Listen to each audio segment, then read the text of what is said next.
अपनी आत्मा के गेट पर एक पहरवा बिठाना है, गेट कीपर बिठाना है। आप गेट कीपर बिठाते हैं, कहता है कि गेट के पास कि कोई दुश्मन ना आ जाए। मैं कह रहा हूं कि दुश्मन तो क्या, आजकल तो कह रहा है कि दूध को नहीं बचा सकते बिल्ली से आप, कपड़ों को नहीं बचा सकते चूहे से आप, कोई भी कैसे भी घुस सकता है, लेकिन शैतान को कैसे आप अंदर जाने से रोक सकते हैं? नहीं रोक सकते।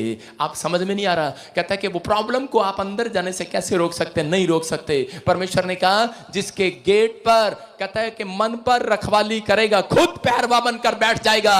कह रहा कि उसके घर में शायद प्रॉब्लम्स भाग जाएंगी आज यीशु मसीह के नाम में। उस इंसान की तरक्की होना स्टार्ट हो जाएगी। इसलिए लेवी लोग वो समझते थे, वो अपने घर से बिना प्रार्थना करे, गीत गाए बगैर, 2 गीत गाए बगैर, प्रार्थना करे बगैर नहीं चलते थे। जब उन्होंने शहरपना बनाई तो तंबू में, जो मेरा ले हैंड का तंबू है, वहां पर 3 लोग उसने प्रार्थना करने के लिए, गाना गाने के लिए, गीत गाने के लिए, तबला बजाने के लिए बिठाए कि तुम गाओ। और एक हाथ में तलवार थी, एक हाथ में कसी थी। सुन रहे हो मेरी बात? एक हाथ में कसी थी, काम कर रहे थे, एक हाथ में तलवार थी, यहां पर टांग रखा था, खुरपी थी। वो इजरायली लोग थे। कहते कि वो यहूदी लोग थे, कह रहे कि जो उस समय में तलवार लेकर सामना करना जानते थे दुश्मन का। हालेलुया।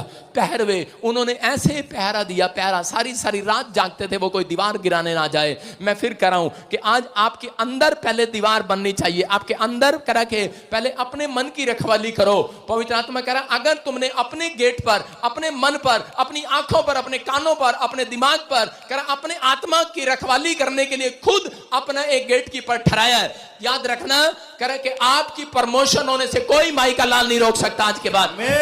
कह रहा है कि आपको रखना है। आपका दिल करता आप कहीं भी फिसल जाते हो, आपका दिल करता आप कहीं भी गिर जाते हो। पवित्र आत्मा कह रहा है कि आपको अपने मन पर कंट्रोल करना है। अगर आप मन पर कंट्रोल कर रहे हैं, पवित्र आत्मा कह रहा है इस साल में सबसे नंबर 1 प्रमोशन आपकी होगी। वो बड़ी फैक्ट्री के